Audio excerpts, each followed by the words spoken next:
And then there was 4.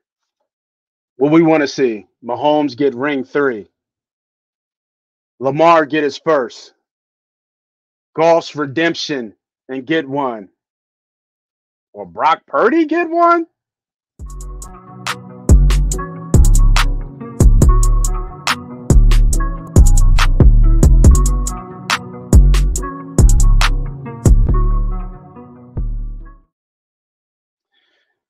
Welcome everybody back to another episode of the MoneyPot Betting Show. I am the host, I'm the president, I'm the CEO. They call me Moss Money. And the gods of wisdom have blessed me with 2 of the best handicappers I know. They are back to run the gauntlet again about these 2 conference championship games. You have the king of teasers himself. They call him Diddy. What's up, boy? What's up, man? What's up? What's up? What's up? What's We're up? here What's up? on a nice Wednesday before championship week. Yes, sir. And you should get one. I'll let you talk to him if you can lease him. Our own professional gambler and better. C-Sharp, what's up, bro? Man, what an incredible ride. How about super groundbreaking? Real quick before we get into this week, I just want to shout out DraftKings for breaking news. Let's go. Hit him. For DraftKings for refunding every single prop and every single standalone bet involving Deebo Samuel. Now they have done it before where if your last leg of a single game parlay is an injured player, they have still paid that out. That is something DraftKings has done, and I've talked about this. DraftKings knows they're the king of props. That's who they are. That's who they want to be. So what do they go ahead and do? One of the biggest games of the year, one of the heaviest prop players of that game was Deebo Samuel. They refunded anything involving Deebo, any prop, any individual bet, just anything involving Deebo Samuel, you got refunded. No one's ever done that in the history of live betting sports. And shout out to DraftKings, man. That's where my rushing and receiving bet was. So, man, awesome. Yeah, a lot of people got their money back. That was crazy when we talked about that and saw that. I couldn't believe it watching it because he played the game. He played up into the second quarter. And caught passes. So, 2 receptions, had a carry, not a carry, 2 receptions, obviously a lot of snaps. Yeah, obviously, I was very shocked about that, but hey, marketing tool, free marketing for this week. Yeah, for this week, for sure. Get your money back, and they left the money in there, right? And then they're going. You got to roll it around to this week, and that's why you guys are here to watch this show. Because you know what the watering holes and all the group chats, anyone that bet that Deebo on DraftKings, they're laughing at their buddy that bet on ESPN or Bet Rivers or FanDuel that bet on Deebo and didn't get that refund. They're like, well, what the heck? And so this week, guess what that person probably now opened if they didn't have it before? A DraftKings account. So, I won't obviously track it, but it wouldn't shock me if DraftKings saw uptick in new users this week.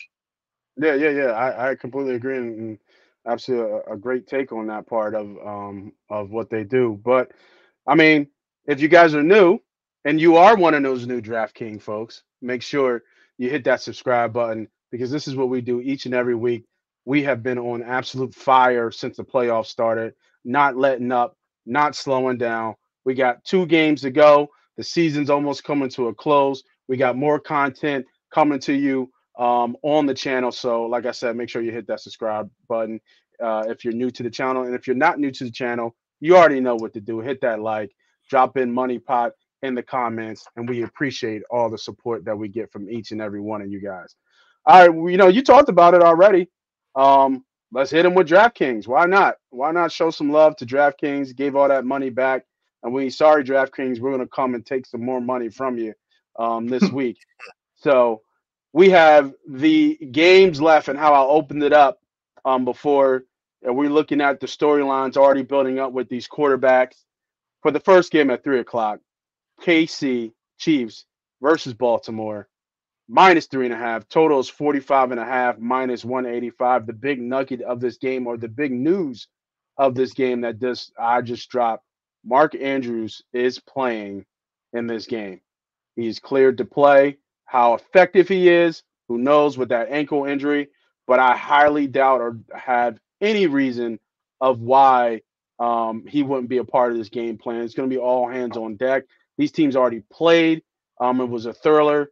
It went was it 36-35? I'm not mistaken. They went for it on fourth down. The infamous Harbaugh looking at Lamar. You want to go for it? You want to go for it? You want to go? And they went. They got it. Great game. Hell of a game. I was in Baltimore too, by the way. Probably similar weather conditions. I think it's going to be a little bit rainy, maybe. Think like 45, 50. I think the last I saw on the weather so far. So should be a fair weather game. Should be a really good game. I'm already on the Chiefs. I said that last week already. So for me, my best bet of the game is the Chiefs, and I think Sharp might allude to this. And once we get to him, is I just think it's Lamar. I'm looking at the quarterback matchup. I love Lamar. I'm rooting for Lamar. We always root for the underdog. But I'm sorry, you're looking at the next dynasty that's coming, and the Kansas City Chiefs, from top to bottom, from bottom to up. This organization is well run, and they have the best player in the NFL running the helm, and Patrick Mahomes. 6 conference championships in 6 seasons. That's not by mistake. That's pure given talent and greatness that we're watching. And I have a hard time betting against greatness when I'm getting points. I'm getting points in this game. So give me 3 units on the Kansas City Chiefs. Love them at plus 3.5. I think they probably win the game outright. It wouldn't surprise me if this line drops as we get closer to kickoff and might end up at 2.5. All shout out to Baltimore. It's looking like it's trending towards 3.5. It's going to 3.5. It is at 3.5. But it ain't going to 2.5. You might be you tripping. Yeah. Oh yeah. You think I'm tripping? Yeah, you definitely tripping. Ooh, sorry, Bob. Give me the Chiefs. You better take that 3.5. Go ahead, take plus that 3.5. While you can, and pray for 23-20. I might sprinkle a little bit on that money line, but give me the Chiefs. The Andrews news does make me wary because he makes this offense a lot different and a lot harder to defend. My only thing is he hasn't played football in a long time. So what his wind is, if he's 100%, my thought is that he could have probably played last week if they really needed him, but they felt they could win last week, and they did against Houston. And they're right where they are, where they need to be, 1 game from the Super Bowl. But I can't bet against Patrick Mahomes, man. So give me the Chiefs plus the 3.5. Since you have something to say about it, Diddy, I'll start with you, man. What you got on this game? Yeah. The game you said that they seen each other before was 2 totally different teams. And it wasn't this year. And this Baltimore team is probably historically one of the best Baltimore teams they've had in their existence, right? Next to that 2001 Ravens, right? Ray Lewis. You talking about like Ray Lewis and them? Yeah, this probably mirrors that team defensively. Really? Yeah. You think it's that good? I do. I mean, if you look stats wise, who's that? Who's their linebacker? For some reason, is mistaking me right now. Who? Roquan Smith. Roquan Smith and Ray Lewis stats are mirror. They're mirror right now within 3 seasons. But Roquan don't scare people like Ray did, bro. Like Ray, one is a different league, though. You're able to hit and really smash people. Yeah, it's a different league. If you talk about statistics, they're mirror. I don't think people really realize that. So this is my take on this game. I start with Kansas City. I think Kansas City has led heavily on their defense this year, which is probably Patrick Mahomes' best defensive team he's had all. It just moved to 3.5. See that? I mean, it just updated as you're talking. It's 3.5 right there. So I was going to say, sorry to cut you off. Sorry to cut you off, Diddy. Sorry to cut you off. I was going to say, Nate, I didn't really understand your bet at 3, taking the line. Like, I do like the Chiefs money line if you were going to go that route. But if you like a spread, now that it's 3.5, if you were going to be on the Chiefs, now the time. I just don't see taking the Chiefs at 3. To me, 3 is a dead number, taking the dog in these kind of games. I just wanted to say that. Sorry, Diddy. No, you're good. I think you're absolutely right. I probably would have bought the hook if I'm on the Chiefs side, and then I would, like you do what you said, Nate, sprinkle some money on the money line if you think they're going to win. Back to the Chiefs. I think this team is offensively is just not as powerful and dynamic as the Chiefs have been, even with the best quarterback probably historically to ever play the game in Patrick Mahomes. And I'm saying that just because I think the Ravens defense has prepared and they have the ability to slow down this Chiefs offense, mirroring kind of like the Eagles last year. They lead the league in sacks this year. I think it's like 60 sacks. And they're not like other teams where they're led by 20 sacks by a TJ Watt or a 16 or 15 by a Reddick. They're actually spread across the line defensively, spread out. So they're all getting after the quarterback, which lets me know the scheme and Mike McDaniels and his scheme that Sharp preaches about is very, very, very tough. And I like them. I like them at the linebacker position. I think they can fly around and slow down Travis Kelce. I believe they only gave up 3 touchdowns to the tight end position all year, so that's going to be a really big impact. And then in the D backs, they're strapped down on the defensive backs. Rashid Rice is not going to see no cornerbacks like he's seen in the Ravens. I think the safety play is going to help out in the tight end position. And where else is the Chiefs going to go to if they're going to not have Rice and they're not going to have Kelce? Can Patrick have magic? Absolutely. I expect magic, but I think that's going to be kind of balanced with the Lamar factor offensively. And I think getting Mark Andrews is going to be helpful. I think Likely has stepped in and done a tremendous job. I think over the last 6 weeks, he has close to 6 or 7 touchdowns, I want to say. I could be wrong. So he's filled in nicely for Mark Andrews. I think the run game has kind of filled out a little bit with Gus Edwards. Now you add in Cook there to help out. I'm probably going to get some more carries this week. Their O-line has been tremendous. And then you have the most electrifying quarterback that we've seen since Michael Vick and Lamar Jackson, able to kind of all time. You're right. I mean, yeah. Of all time. You said the whole time? Of all time. Of all time. He's a bigger, faster version of Mike Vick. I just want to put that to bed. Even Mike Vick has said Lamar's a better athlete than I ever dreamed of being. So he's the best athlete that's ever played football. So there we go. So if that's the case, it's not that close. I'm not going to argue that, but I think since we've seen a Michael Vick, I think Lamar Jackson has definitely been the most dynamic quarterback, and he's having an MVP season. I don't see that stopping here at home in Baltimore. I mean, Taylor Swift going to the hood, baby. It ain't gonna be no lights, camera, and action. It's gonna be they gonna open the gates for. I don't know. I think they're gonna open that gate to that booth, and she's gonna try to find a nice little safe spot in that little booth area that they're gonna be at.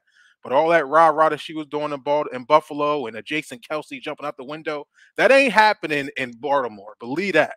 So for me, I'm taking Baltimore Ravens here. I'm mad I missed that spot of going to 3.5, but I got him in some parlays. I'll probably buy a point to get it down. I think this is going to be a close game. I think the defense is going to stand up. You got the number 1 rated defense on the points and number 2 rated defense in Kansas City Chiefs. So I like a 23-20, maybe 23-17-ish for Baltimore. I like it being low scoring. I will look toward and lean toward the under in this, and there will be some teasers I'll be giving out by the end of the show. Sorry for the long take. No, it's all good. So we only got 2 games to talk about here. So, man, I got a lot to talk about here. So this is totally I've got one bet for everyone. I've been waiting for it to drop, and it kind of dropped today. And I'll just go ahead and give it away right now. The Chiefs are an elite defense. So I know you were talking about this is the worst offense in the Mahomes and Andy Reid era, and I would agree. But this is the best defense in that era. I mean, this is a top 2 defense in the NFL. There's no doubt about it. And Steve Spagnuolo is a top. Behind who? Oh, I think the Chiefs and the Ravens are just as good. My man. So that's what I'm saying. So you were talking about the Ravens defense. So to me, it's a wash. Steve Spagnuolo has actually been in big games more than Mike McDonald. So I would actually lean Spags here. I think McDonald's the next wizard, like a Belichick. Like for the next 35 years, he's going to be the next defensive coordinator that changes football. However, Steve Spagnuolo has been here before. Andy Reid has been here before. I would lean the coaching. I lean the players. When you're talking the Jimmies and Joes, I lean the Ravens. However, when I'm talking foundational pieces and coaching and game planning from scouting department all the way to coordinator, I lean the Chiefs across the board. better DC, better play caller, better special teams coordinator across the board. Now, I do think the Ravens have better players in a lot of those categories. But much like the Bills game, I just think the Chiefs are going to find a way. Whether it's the Ravens will screw it up themselves and Lamar will have 350 yards and it'll be like a Jalen Hurts where he has some random fumble and that's literally all the Chiefs needed, or it'll be some special teams play no one saw coming where Justin Tucker slips, misses a kick. Call it act of God, whatever it is. It's the same things that happen with New England. The ball tends to bounce the Chiefs' way. It's just how it goes. And I call it foundational greatness. I call it situational greatness. I call it organizational greatness, meaning like from the top down, the owner to the GM to the head coach to the coordinator to the quarterback, they instill winning in every player. So when it's tight and it's 20-20, one team's players are going to think we are going to win. And the other team is going to think, are we going to win? And that's the difference. That's not Mahomes. That's not Andy Reid. That's an organizational thing.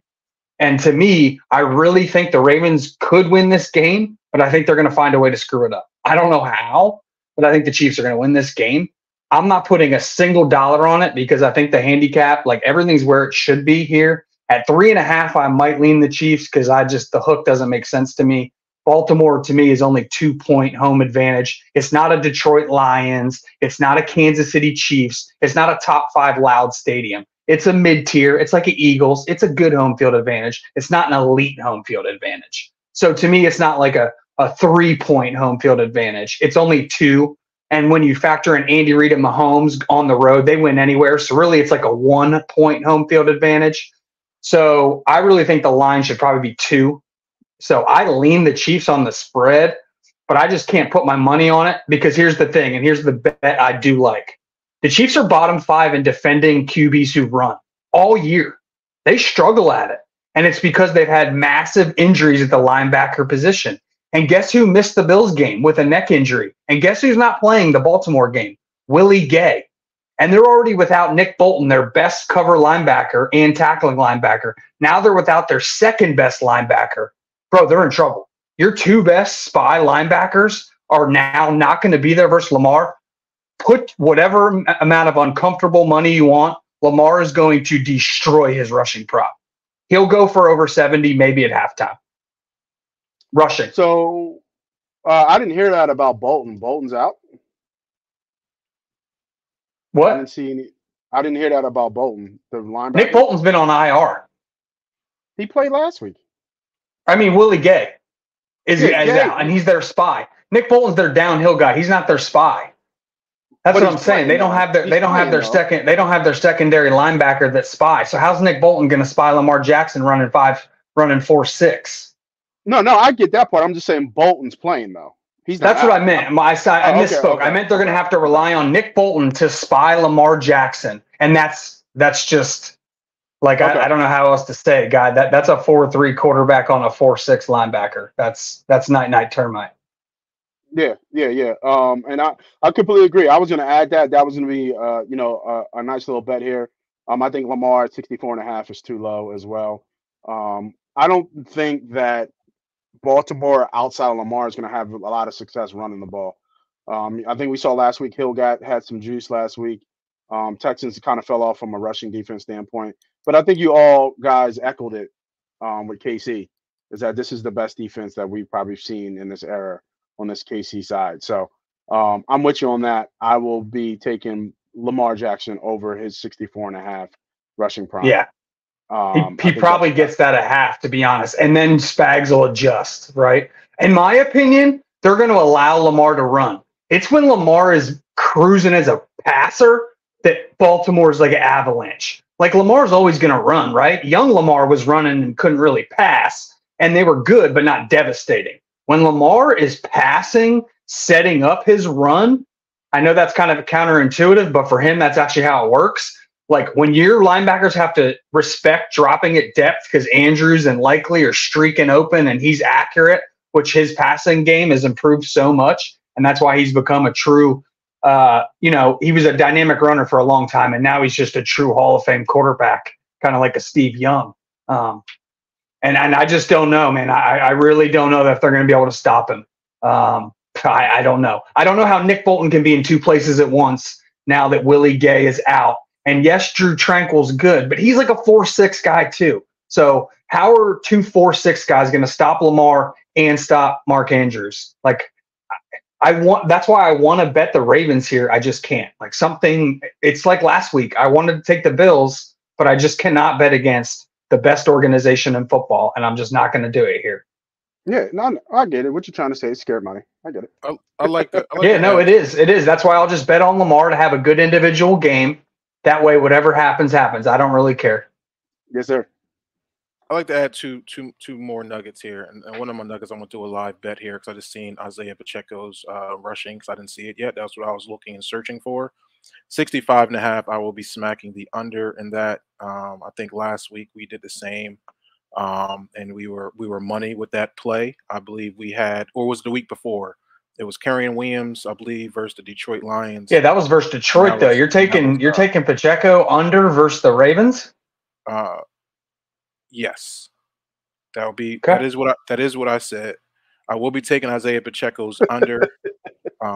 He barely hit it last week. I think you're going against a much more stout rushing defense, as you saw last week when how they played the Houston Texans. Houston, Texas barely can get in. I don't think they got into the red zone. I don't think they were able to rush the ball at all with Singletary at all.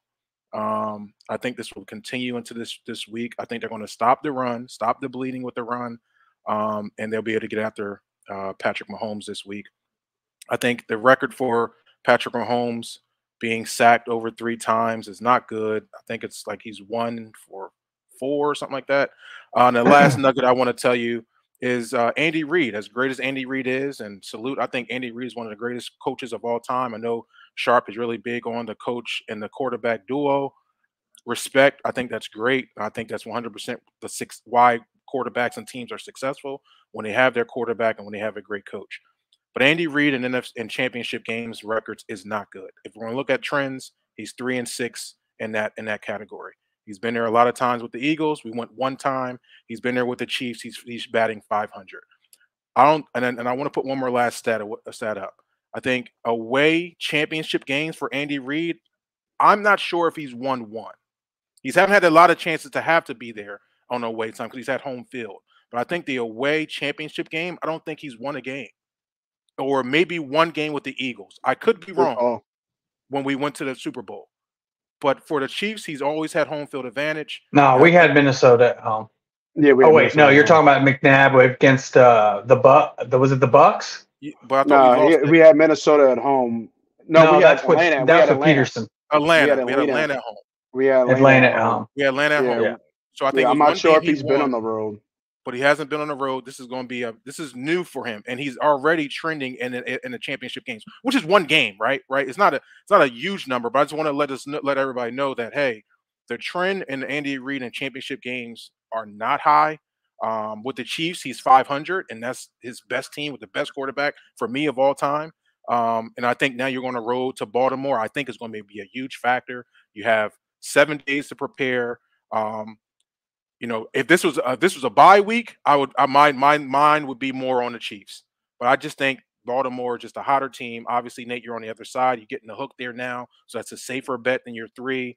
And then I think you're right too, Sharp, by being off this game because you don't have a way. So for our listeners, listen, if you're not confident in what you're going to put down, don't put no money down. Right? It's not about scared money. It's about being smart. If you don't have a play, don't force action. For me, I love Baltimore. For me, I love Pacheco's under. That's why my money's going to be going behind that. And just to add to that Pacheco thing, I went back and looked just to check because I wasn't sure about their rushing defense. Before the Texans game, they gave up 100 yards to the last 3 opponents. Just a FYI. They gave up 100 yards to CMC.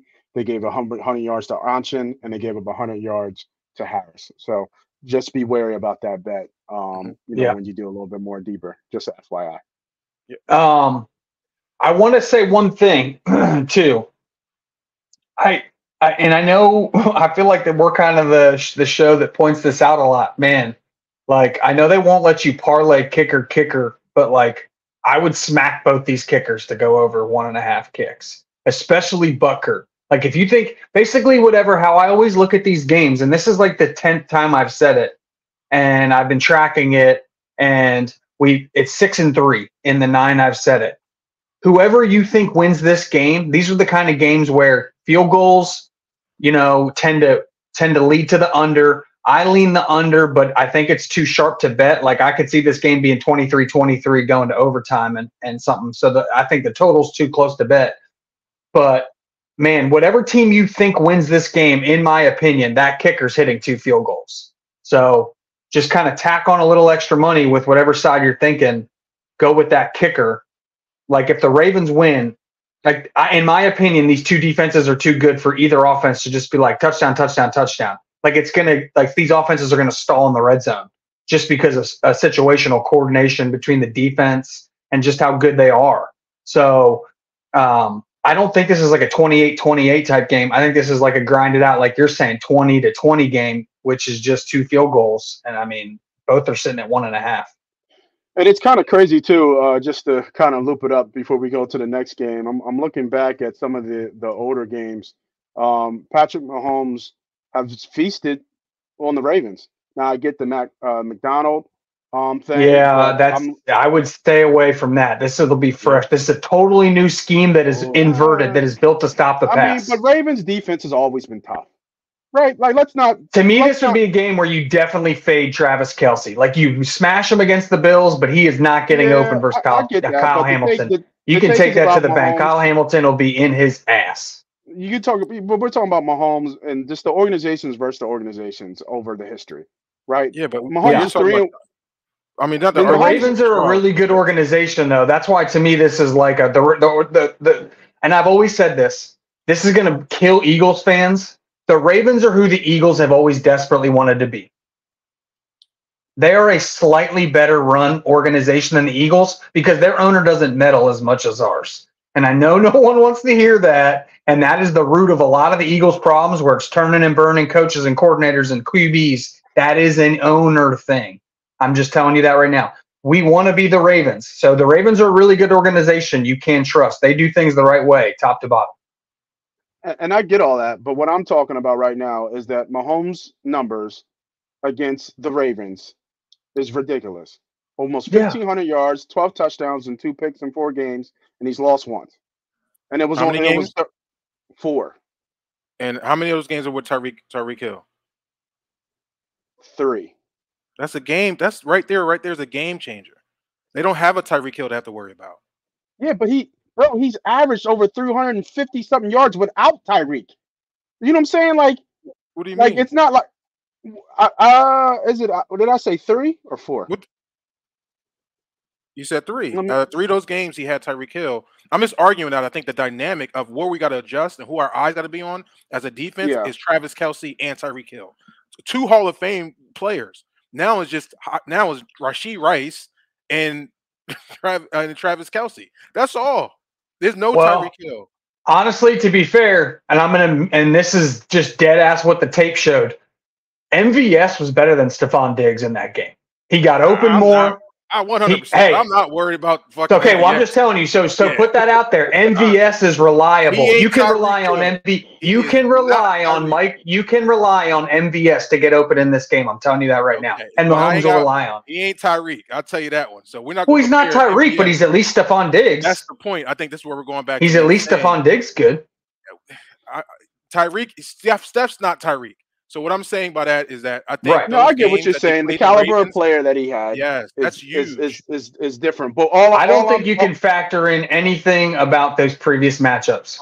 All I'm saying is, and that's your take, and I respect it. But my take is that I look at this history. I understand how Mike McDaniel is as a coach, and he's a wizard. But it's also his first time in the AFC Championship, right? Agreed. This is Andy's 6th. And plus versus Andy Reid and Mahomes. Yeah, like so. This will be the best. This will be the toughest offense he's ever seen. Exactly. So all I'm saying is that the spot. I understand who the Ravens are, but it's not like the Chiefs hasn't seen this already and haven't performed well. Is it the same exact defense? Is it the same exact offense? No, but the key players are still there. It's kind of what I'm getting to and getting there. So. The fact that is Mahomes really going to drop off that far from what we've seen? I don't But know. that's Nate. I don't want to hold I on don't to linger know. on this game a lot. My question to you, Nate, is this: Has the defense of the Baltimore Ravens gotten better over the years, and has the offense of the Kansas City Chiefs gotten worse over the year? Which one would you say? I would Both.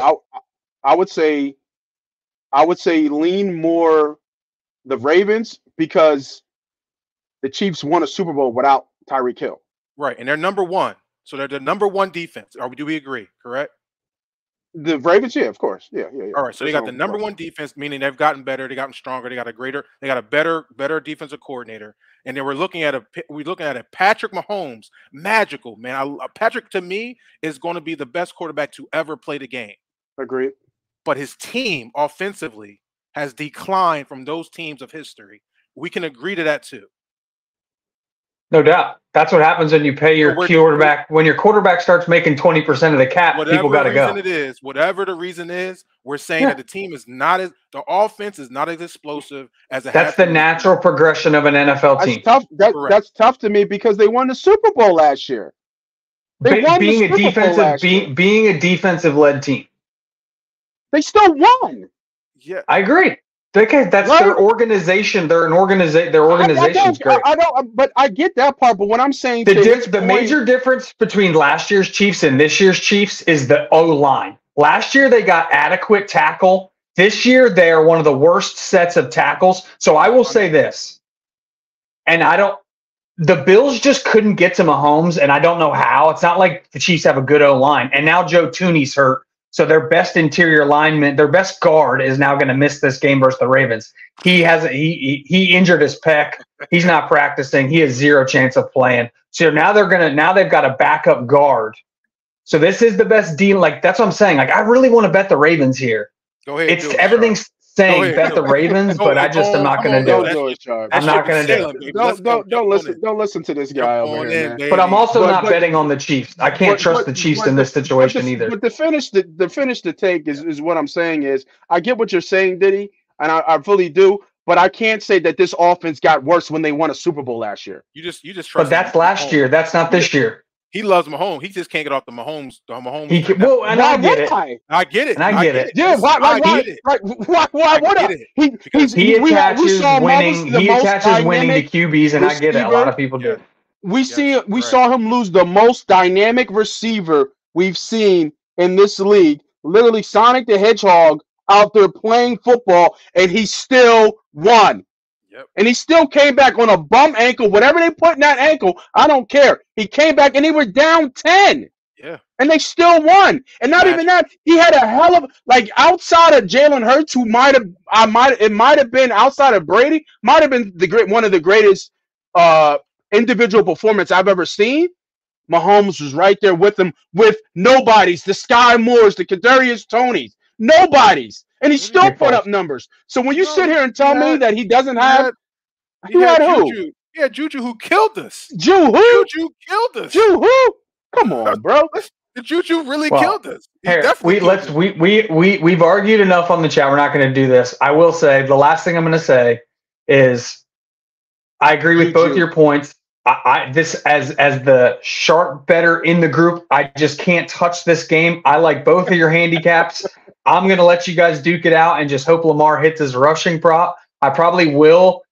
I don't know. I haven't picked which kicker I'm going to take yet. I'm leaning Butker. I will. That might tip my hand on which way I think the game goes. I am probably going to take Butker over his field goals. Oh, man. Let's get to the Lions and Niners. But this is where you're on one side, I'm on the other. We're going to fight to prove our point and, come circle around. We'll figure it out, Diddy. Where I think if you're around for this 3 o'clock, I think this is the game we should do live. Since we're on opposite sides. You know what I mean? Right? Sunday game. Yeah, Sunday. I think this 3 o'clock. I can't wait for that game. That's a game of the year, probably. To do live. So we'll add that in there. We'll let you guys know if we do that live. So make sure you guys tune in. All right, let's keep it moving. NFC Championship. The Niners are favorite -7. Total is 51. The line is minus 325. The battle of the bum quarterbacks that are left, I guess, in this division with Goff and so many questions about Brock Purdy. Some think he's elite, some think he's not. Good for him. This is going to be a warm weather game, right? We kind of saw that kind of peeking through. Anything with the elements, he does have trouble. So the line dropped at -6.5. It's now up to 7. I don't have a good feel for this game just yet, just because we don't know where Debo is as of right now. I think this 49ers team is different with Debo not in this lineup. But my bet here, if I could take a bet, and we'll go to whoever has the best bet on this one, my bet here would be on the over. I think it's going to be a lot of points scored. Detroit's back end is horrific. And actually, now that I'm thinking about it, give me Brock Purdy. I'll go with Mr. Irrelevant over his passing prop of 723. I'm 273.5, and I'm going to also jump on plus 300 here. I think he throws all over the Detroit Lions.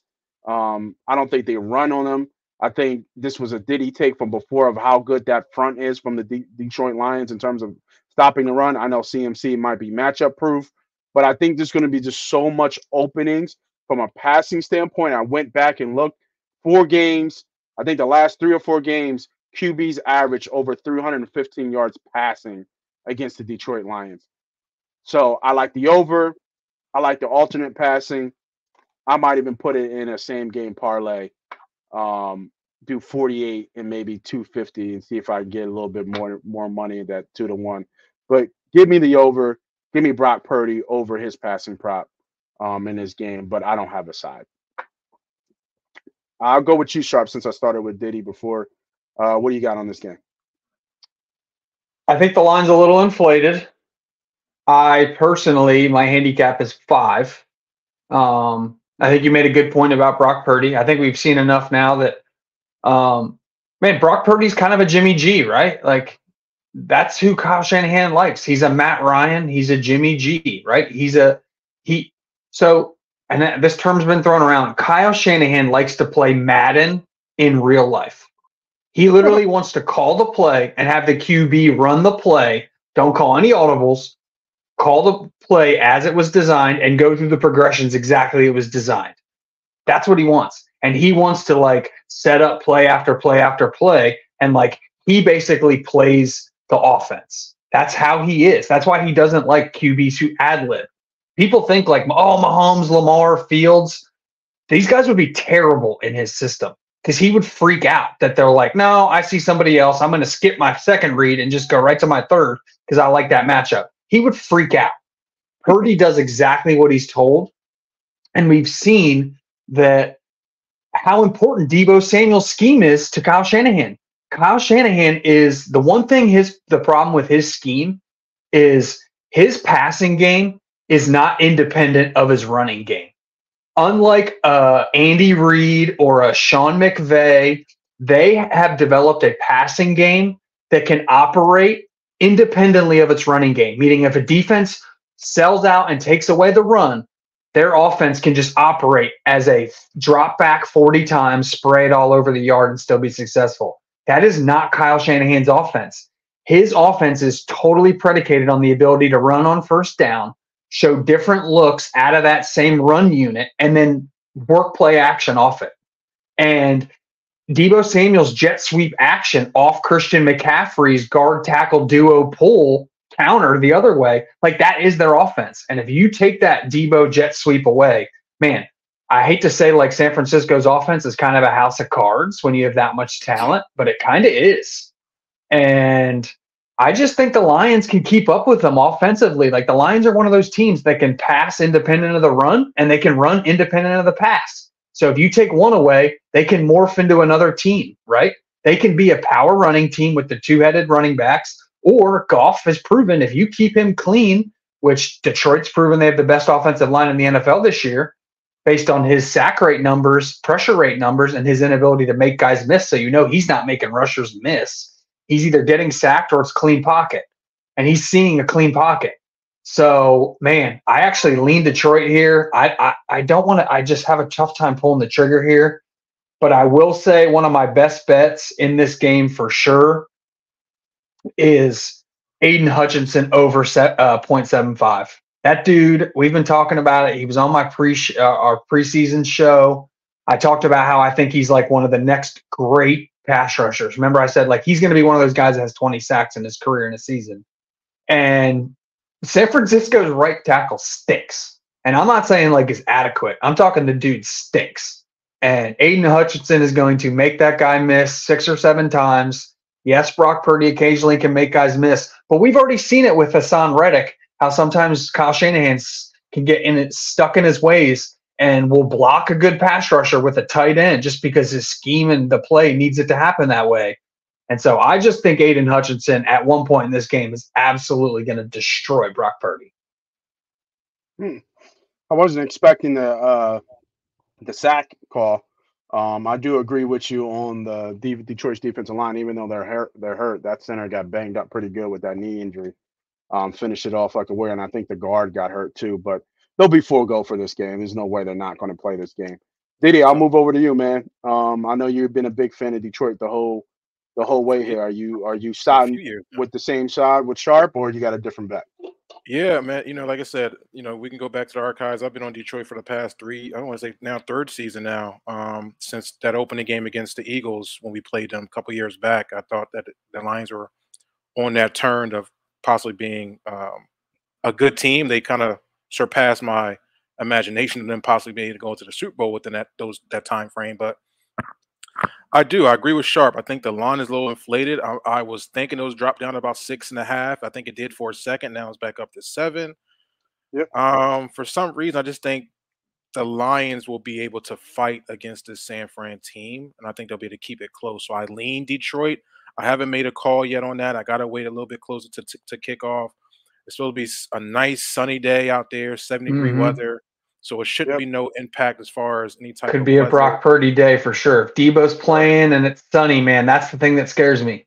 Yeah, I just don't know if Debo's going to play. So I think that's coming up the latest is that he might not be playing, which is going to be impact. So so this will be my play this game. I think that the Lions are fighting for just they're out here. They see the opportunity. The coaching gonna believe in. They're playing with house money almost, right? It's like they feel like they're house money. Like they already walked into the casino. They got that 500 back in their pocket they walked in with, and they still got a stack on the table. And I think they believe. I think the coach, I think Campbell has got these guys believing that they're supposed to be here, right? I think they feel like they're supposed to be here. Oh yeah. And I think the Niners, if they don't have their shit tight, and if they let the Debo injury have them confused going in throughout this week of preparation, I think Detroit can kind of sneak in here and take a victory. I'm not saying it can happen or it will happen, but I do lean the Detroit Lions. If you want to gamble some money, possibly do some money line shit because it's going to be some great value there. Lions, Chiefs, 2-team parlay. You could do something like that on the money line. Just throw a little bit of sprinkle, a little $25 here just to see because it could happen. But my play would be this. I still believe in that defensive line of the Detroit Lions against the run. I'm going to follow that. I'm going to look at CMC's under. I know it's very tough to do, but this is my play. CMC's rushing under, but I will bounce to CMC's receiving catches. I like his catches. I think he's going to be able to supplement the Debo missing opportunity like he did in last week's game. Right, as soon as Debo got out of there, now was CMC with 7 receptions. So I would look at CMC's receptions. I would lean the Detroit Lions, and I would go CMC under rushing. That's what I have so far. So, question for you on that: is that Debo dependent? Like, are you willing to pull the trigger on under CMC regardless of Debo being in or out? Under CMC's rushing has nothing to do with Debo. I think that's going to be my play. I think the CMC receptions, depending on where it is, would depend more on if Debo's going to be available. So, Nate, can we go to receptions right now? Yeah, I was about to say. And a rushing prop? Yeah, let me go with rushing. I think it's at 89 or 88.5. 88. Yeah, yes, 89. I like it. I do. I like it under. I don't think he reached 90. I'm hoping he don't get 89 from this book. But I think they're going to bottle it up. I think they're going to be 100% focused. But I like his receiving, his receptions. 4.5. Over 4.5. I do. Right now, the way he's looking, that's why you see the juice is over to 4.5. He's averaged about 4, but I think with Debo, it goes up about another 2 receptions.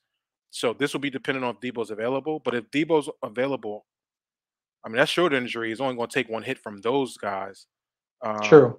So I would look at that over. So my lean will be the Lions plus the 7, maybe buy a hook to the 7.5. I would take the over receptions from McCaffrey and the under rushing. And obviously, I'll leave you guys with this last teaser. It's a 4-team teaser. It's a 13-pointer. I think this is going to be a cash. This will be a 2 to 3 unit play for me. And we're going to go Chiefs. There's a 13-point teaser. We're going Chiefs to 16.5. I mean, you can't believe 16.5 points. Baltimore Ravens at 9.5. Detroit Lions at 20. And the San Francisco 49ers at 6. That to me is money to me. If Detroit's going to win and they're going to be by big, I don't think. And I think if San Fran's going to win, I think 20 should be safe with Detroit Lions. And the Chiefs at 16.5 in any game should be money. Can the Ravens take it out of hand? I don't know, but 16.5 is still good. 33 to 20 is still covering. So give me that. And that'll be my play. Those are my plays, Nate.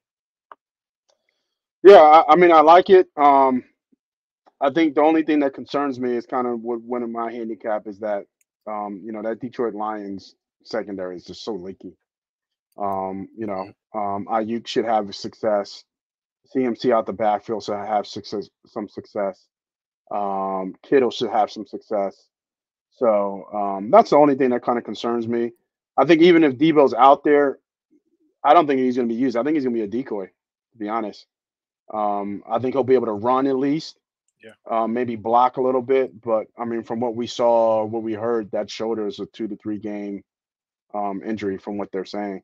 As So great as San Fran is defensively, yeah, they are their pass defense is not great. They're middle of the pack, very, very middle of the pack. We've seen that over the past few weeks. We've seen Jordan Love not have a great game, but he was able to move the ball down the field.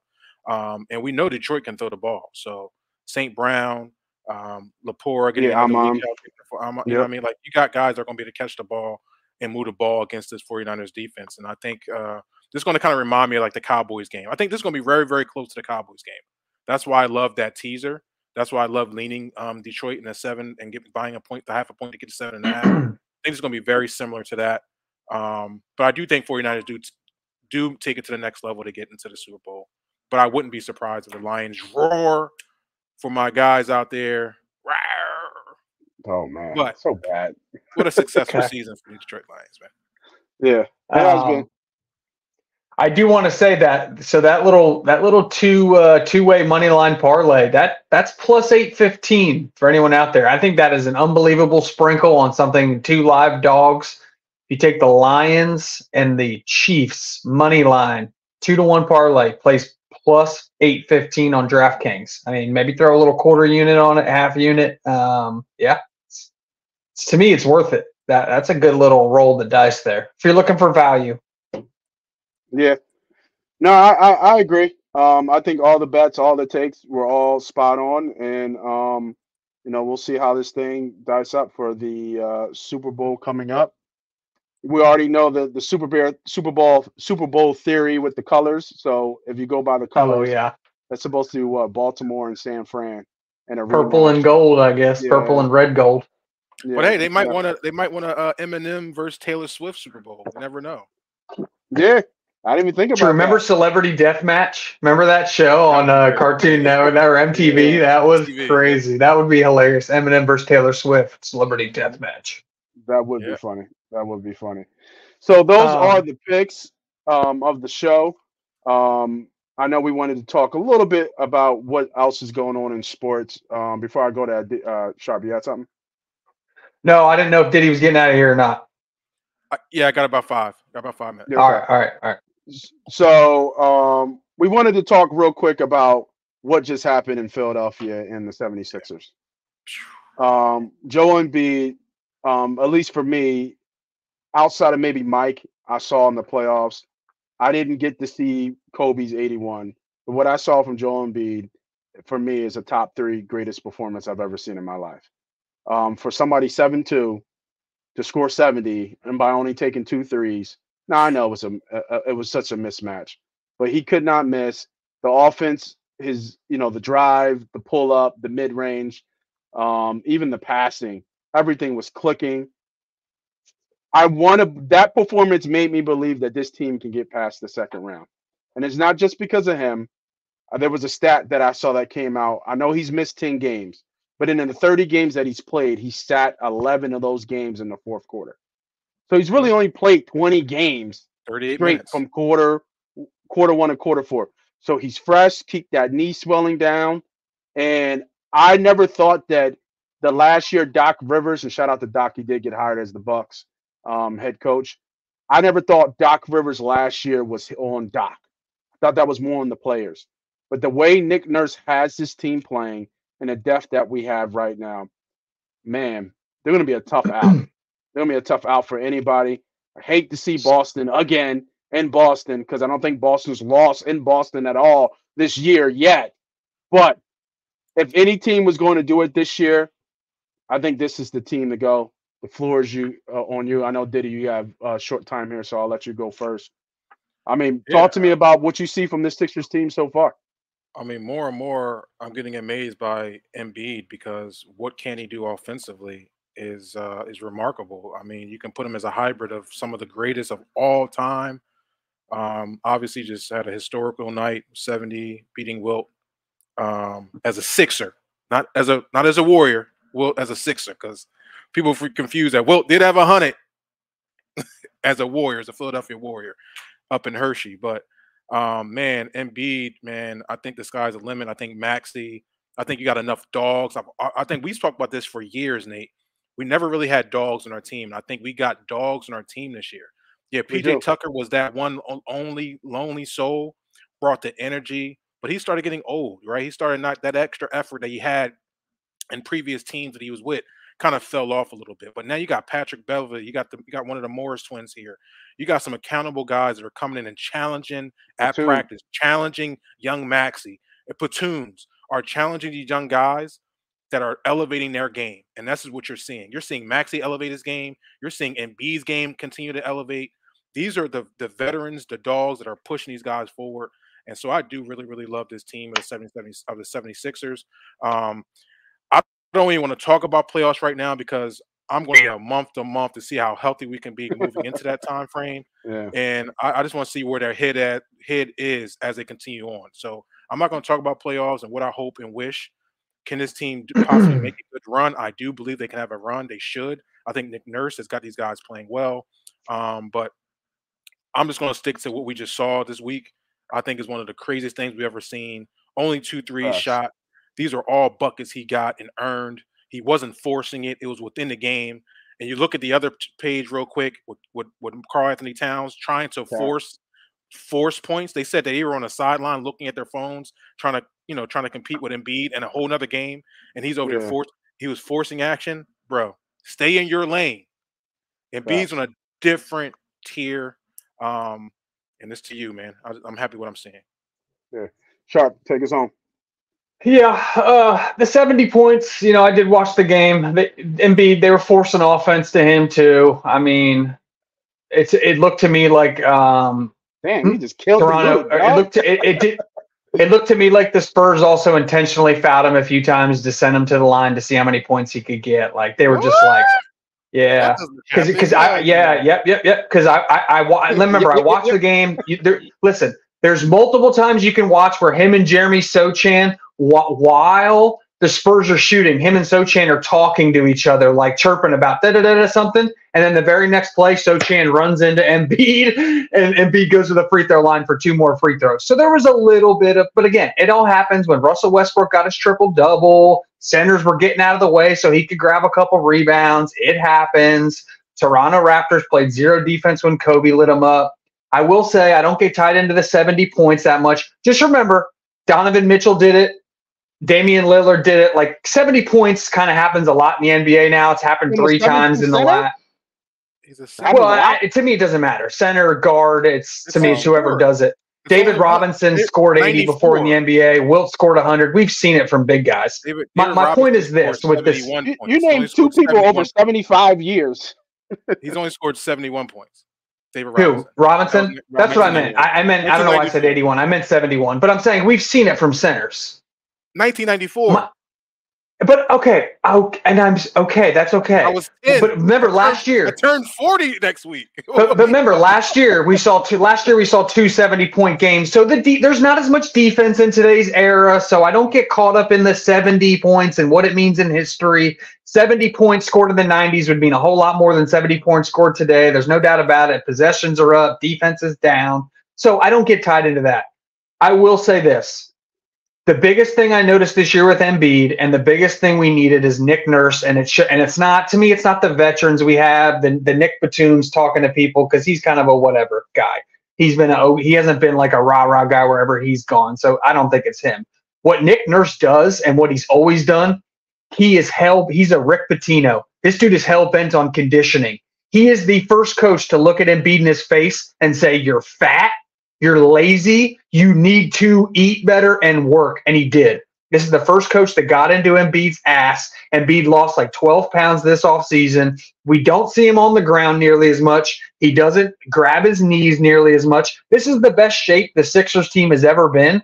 And that's what you see. He can just play more possessions because he's in the best shape of his life. He's finally in as good of a shape as Hakeem Olajuwon always was in, or a young Shaq was in. Like, he's just finally become a grown man, and kind of like he just reached his peak. And it took Nick Nurse getting in his ass, which is what good coaching does. Doc Rivers doesn't do that. Doc Rivers is more of a yes man, kind of gets told what to do and kind of like people pleaser. I don't want to cut you off because I agree with you saying about what the coach is doing. You got me off when you said that 70 doesn't matter. When a 7 No, I didn't say 70 doesn't matter. I just mean.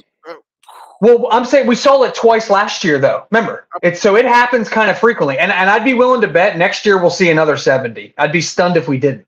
Like, I just think 70 will become a thing we see in this era, a little more than. Again, I don't want to get lost into that. He only made 1 3-point shot. It's not a guard. It ain't Damian Lillard shooting and knocking. I don't know what that means. Whether you're taking free or shooting free throws, to me, it's points. To me, how you do it doesn't mean. I'm not taking someone away because they shot threes. Is that what you're trying to suggest? No, it's easier to get 70 by shooting threes or something? Hey. No. I'm calling timeout because I know. I hear it. I know. No, that's why I'm saying the 70 to me doesn't matter. About the Sixers, what the Sixers need. The Sixers cannot beat the Celtics in a 7-game series. We all know that. The Sixers know that. The Celtics know that. As currently constructed, the Sixers cannot beat the Celtics in a 7-game series. I'll tell you that right now. They cannot do that. They can beat any other team in the NBA in a 7-game series except for the Celtics. That being said, they can definitely get out of the second round. This is the first time ever they can do that in the Embiid era. What I personally would do, I've been scouring the league, kind of like my Howie Roseman, looking at the Sixers. What are the mid-level move I can do? There's one guy out there that makes perfect sense. His name is Luke Kennard. He's got 2 years left on his deal. He plays for the Memphis Grizzlies, who are just, they don't know what's going on. Memphis is a mess, right? Their best player can't get on track. He can't stay healthy. He can't figure his life out. Their second best player, Jaren Jackson, can't do it alone. Their big player, Steven Adams, can never stay healthy. They're just in free fall. Like, they need to reset, start over, figure out what they are as an organization. Luke Kennard is on a 2-year deal. He's not going to be around for their rebuild or whatever Memphis thinks they have going on next year. That'll be a whole lot of nothing. So you trade Robert Covington and your first-round pick to Memphis for Luke Kennard. He instantly becomes your 6th man in your rotation or 7th man, and your bench, your top 7 rotation becomes a 7-man rotation that can beat the Celtics. That's what I would do. I'd go trade for Luke Kennard. Robert Covington means nothing to this team. Whew. That's a lot to digest. We have more NBA talk to come. I hope you guys got all the bets that you guys need. And we will see you maybe next week. I'm not sure, because after this week, I think there's a bye week in between the playoffs and not. So be a ton of props to kind of. We could probably talk Sixers. I bet the Sixers. I bet the Eagles will have hired their coach. Jeffrey Lurie will be back on Monday. They'll do formal interviews. They'll announce a head coach probably coordinators next Wednesday. Okay. Yeah, sounds good. We'll get it together, and then the draft show is coming. Me and Sharp were just talking about that. So if you guys like draft, you like bets, you like Eagles, you like Sixers, or you like just 3 guys talking shit, go ahead, hit the subscribe, join in. I had to stop the fight before it happened because I felt it coming because I got triggered too. 70's not nothing. I'll tell you, Sharp, I love you, brother. This is Money Pot Betting. This is Moss Money. That's Sharp. We are out of here.